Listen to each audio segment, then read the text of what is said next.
और यहाँ रुक करेंगे मुख्यमंत्री मनोहर लाल के खास चर्चा कार्यक्रम में। आज जनसंवाद कर रहे हैं मुख्यमंत्री सम्मान भत्ता लाभार्थियों के साथ। आइए देखते हैं। लोगों की पेंशन इस प्रकार से बन गई है। अब ऐसे सब लोग, चाहे पहले वाले पेंशनधारी हैं चाहे नए पेंशन वाले हैं, इस समय तक तो 2750 रुपया महीना आपके बैंक खाते में जाता है। मैं आपको बधाई देता हूं कि अभी परसों ही मैंने ये घोषणा की है कि जनवरी के महीने से आप ये 2750 को बदले 3000 रुपया महीना प्राप्त करेंगे। आपको बहुत बहुत इस बात की बधाई देता हूं। भाइयों बहनों, जब ये 9 साल पहले उस दौर में मैंने देखा, बहुत से लोग पेंशन के पात्र होते थे, उनको मिलती थी, जो पात्र नहीं होते थे वो भी ले जाते थे, और बहुत से पात्र लोगों को भी मिल नहीं पाती थी। इसलिए हमने इस सारी व्यवस्था को ठीक करने के लिए जो एक कार्यक्रम किया, एक पोर्टल बनाया, परिवार पहचान पत्र, और इस पोर्टल के माध्यम से अब हर व्यक्ति का, प्रदेश के हर नागरिक का डाटा हमारे पास है। उसके परिवार का डाटा, उसका व्यवसाय क्या है, उसकी आय क्या है, आमदन क्या है, उसकी आयु क्या है, उम्र क्या है। और जैसे ही उम्र 60 साल की हो जाती है तो सरकार का, विभाग का कोई एक कर्मचारी अधिकारी घर पहुंचता है और आपसे एक कागज पर साइन करवाता है। साइन कराने में केवल इतना ही हेतु होता है कि आप पेंशन लेने की इच्छा भी रखते हैं या नहीं रखते हैं। केवल इतना एक औपचारिकता करके आपके साइन होने के बाद 1 महीने के बाद सीधी पेंशन आपके बैंक खाते में पहुंचती है। और आपको भी उस समय खुशी होती है, हमको भी खुशी होती है कि हमारे उस एक भाई को जिसको पेंशन की आवश्यकता है, उसको बिना किसी हुलझुल के और ये पेंशन मिल गई है। हमने इस प्रकार से एक व्यवस्था की है कि पहले पेंशन मानो कोई लेना चाहता था, उसकी पेंशन उसके यहाँ पहुंच नहीं पाती थी, तो कई बार ध्यान में आता था कि बीच में कोई और खा गया पेंशन, किसी का हक कोई और मार ले गया। तो ऐसे हक मारने का भी एक जो सिलसिला होता था उसको हमने बंद किया। खास करके ऐसे परिवार या ऐसे असहाय व्यक्ति जो किसी से झगड़ा नहीं कर सकते, जिस किसी को इसका मानो कोई उनका हक मार के ले गया तो उसकी जिम्मेदारी किसी के ऊपर नहीं डाल सकते, तो ऐसी स्थिति कई बार समाज में रहती है। लेकिन अब मैं दावे से कह सकता हूं कि कोई किसी पात्र व्यक्ति का अधिकार या हक नहीं मार सकता। पात्र व्यक्ति का तो उसको मिलेगा। हाँ, अपात्र व्यक्ति भी जो यानी पात्र नहीं होते थे, जो उसके हकदार नहीं होते थे, वो भी कई बार ऐसी पेंशन ले जाते थे, तो उनको पेंशन से हमने मना किया है कि जो हकदार नहीं है उसको पेंशन भी नहीं मिलनी चाहिए।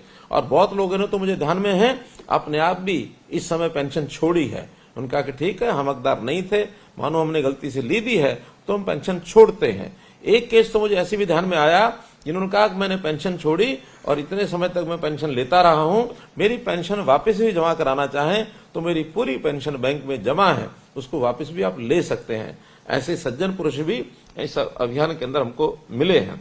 जो पेंशन 2014 में 1000 रुपया मासिक ये मिलती थी, हमने उस पेंशन को बढ़ा करके हर साल बढ़ाते बढ़ाते और आज स्थिति 1 जनवरी 2024 को ये पेंशन 1000 से 3000 रुपया हमने की है, यानी 3 गुना ये पेंशन हुई है।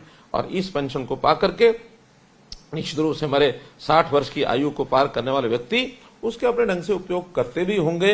कहीं कोई बेटी आ गई घर में, कोई परिवार के अंदर आवश्यकता है, बच्चों को कुछ सहायता करनी है, अपने आप को खर्च के लिए उसको आवश्यकता है, तो सब खर्च करते हैं ताकि वो किसी के ऊपर अवलंबित न रहें, किसी के ऊपर निर्भर न रहें और अपना सिस्टम जो है ठीक से चला पाए। अब अगर मैं पेंशन की बात करूं तो जितने भी लोग पेंशन ले रहे हैं उसमें हमारे बुजुर्ग बंधु तो है ही हैं जिनकी आयु 60 साल से ऊपर है और जिनकी आय अपनी और अपनी पत्नी की अर्थात दोनों की आय मिलाकर के 3 लाख रुपए से कम है। ये सब बंधु तो ले ही रहे हैं, लेकिन दुर्भाग्य से बहुत हमारी बहनें विधवा हो जाती रही हैं, उनको भी पेंशन का प्रावधान हमने किया है।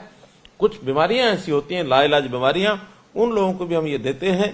दिव्यांग बंधु जो अपना ठीक से काम नहीं कर सकते हैं उनको ये पेंशन मिलती है। और अब तो एक घोषणा मैंने की है, बहुत शीघ्र उनको योजना ये मिलने शुरू हो जाएगी पेंशन। जो हमारे विधुर बंधु हैं जिनकी आयु 40 वर्ष से पार हो गई है, जिनकी पत्नी का देहांत हो गया, उनको भी ये पेंशन हम दे रहे हैं। और ऐसे ही जिन बंधुओं की 45 साल तक शादी नहीं हुई, 45 साल के होने के बाद उनको भी ये जो पेंशन है हम उपलब्ध कराएंगे ताकि समाज में एक सम्मान के साथ वो लोग भी रह सके, जी सके।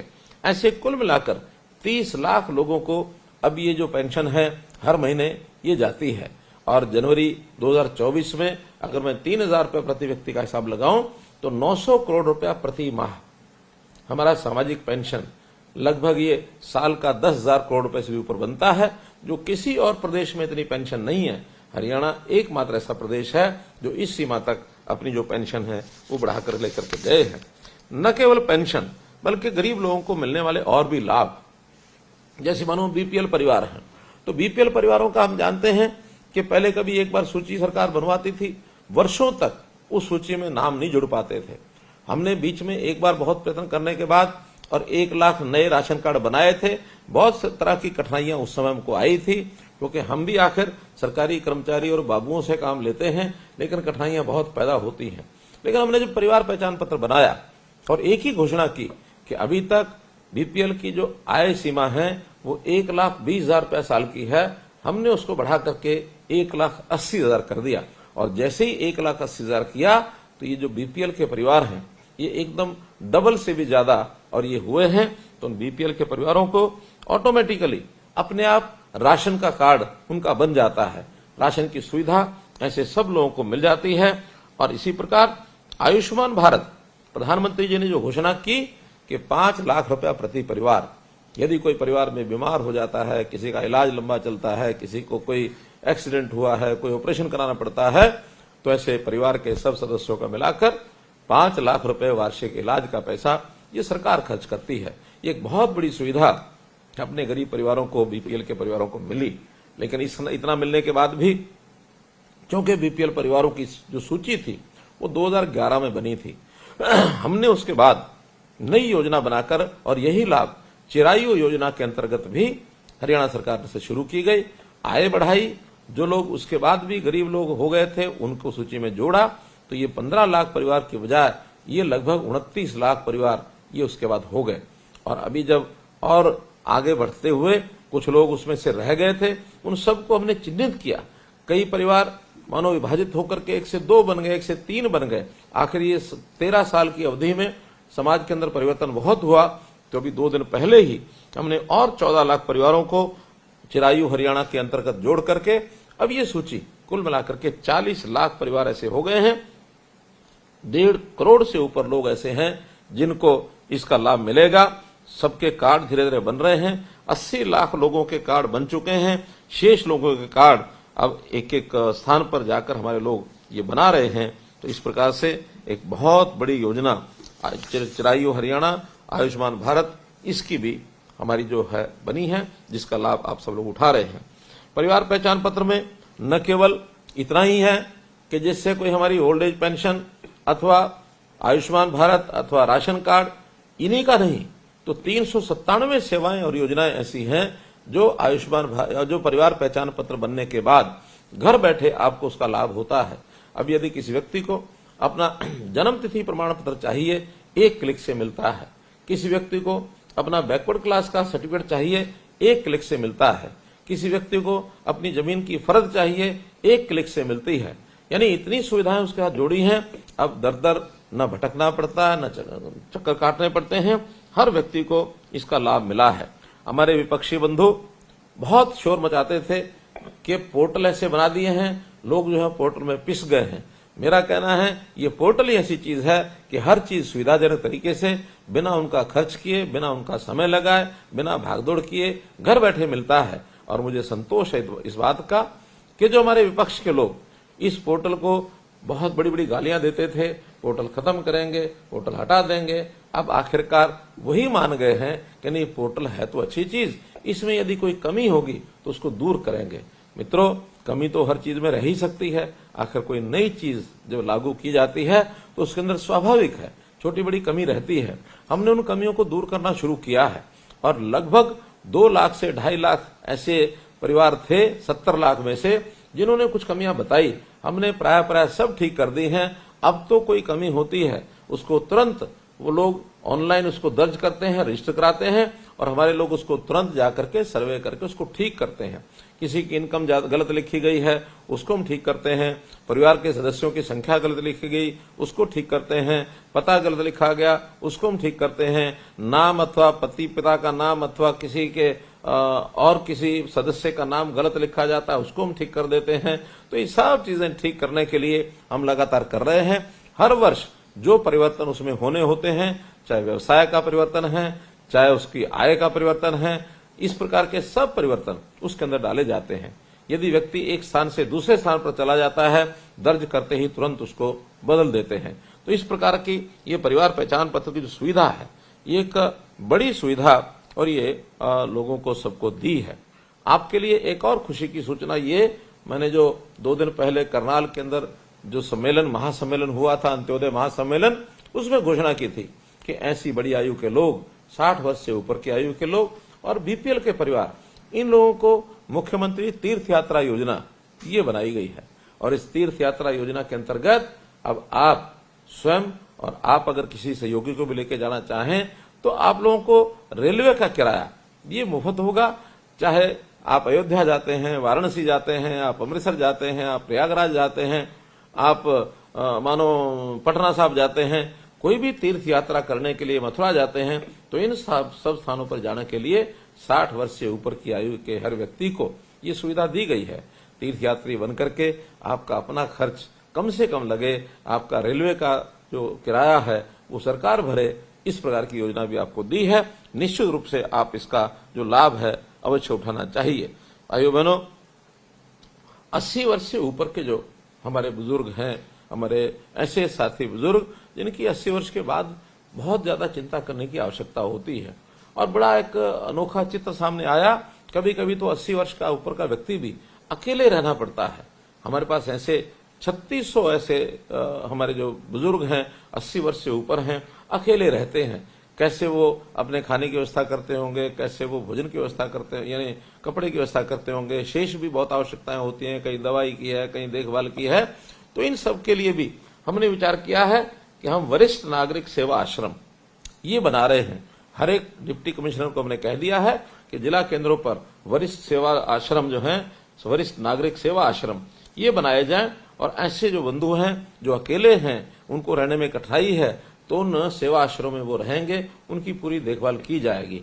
और अगर मानो वो नहीं भी आना चाहते, कहीं रह रहे हैं, मानो परिवार में रह रहे हैं, तो भी हर 2 महीने में एक कोई ना कोई कर्मचारी अथवा रिटायर्ड कर्मचारी, जिसका हमने एक व्यवस्था बनाई है प्रहरी योजना बनाकर, इस प्रहरी योजना के अंतर्गत आपके पास 2 महीने में कोई एक व्यक्ति संभाल के लिए, देखभाल के लिए, आपका हालचाल पूछने के लिए जरूर आएगा। तो इस प्रकार से ऐसे जो हमारे बुजुर्ग हैं, शारीरिक रूप से कई बार आवश्यकता होती है, तो उनकी सबकी सेवा होगी।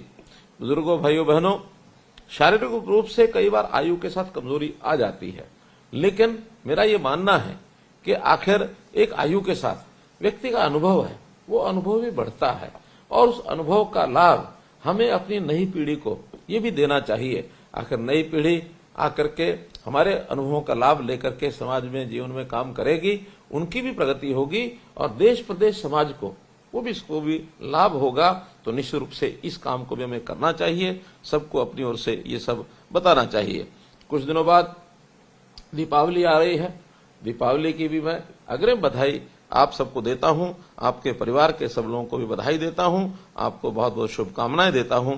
और हाँ, मैं आपके साथ, हो सकता है कुछ ऐसे युवा साथी या आपके परिवार के अन्य लोग मेरी बात सुन रहे हों, तो मेरा उनसे भी आग्रह है कि हम अपने बुजुर्गों का ख्याल रखें। जिन बुजुर्गों की बदौलत हम यहाँ तक पहुंचे हैं, उनका बहुत बड़ा योगदान, उनका बहुत बड़ा ऋण हमारे ऊपर है, तो हम उस ऋण को चुकाने के लिए बुजुर्गों की सेवा ये हमेशा करें, उनको पूरा मान सम्मान दें और उनके अनुभवों का लाभ उठाएं। और इतना अगर हम उनकी सेवा रखेंगे तो मुझे विश्वास है कि वो कोई भी तकलीफ महसूस नहीं करेंगे, उपेक्षित महसूस नहीं करेंगे। बुजुर्गों का आशीर्वाद हमको मिलेगा तो निश्चित रूप से हमारे जीवन में हमको सफलता मिलेगी। इन शब्दों के साथ पुनः आप सबको बहुत बहुत बधाई, बहुत बहुत शुभकामनाएं। लाभार्थियों से मुख्यमंत्री मनोहर लाल ने संवाद किया है। आज उन्होंने बताया कि जनवरी से 3,000 रुपये पेंशन दी जाएगी, जो अभी तक 2,750 रुपये है। उन्होंने ये भी याद दिलाया कि 2014 में बुजुर्गों को 1,000 रुपये पेंशन मिला करती थी। आज शनिवार है और आज के दिन लाभार्थियों से चर्चा करते मुख्यमंत्री उन्होंने कहा कि पात्र का देहांत होने पर उसकी पत्नी को पेंशन दी जाएगी। उन्होंने ये भी कहा कि इससे पहले पेंशन के लिए बुजुर्गों को परेशान होना पड़ता था, लेकिन अब सभी तरह की सहूलत बुजुर्गों को दी जा रही। अहम बातें हैं जो अपने संवाद कार्यक्रम के दौरान मुख्यमंत्री मनोहर लाल ने भी कही। लाभार्थियों से उन्होंने संवाद किया और ये तमाम अहम बातें कही।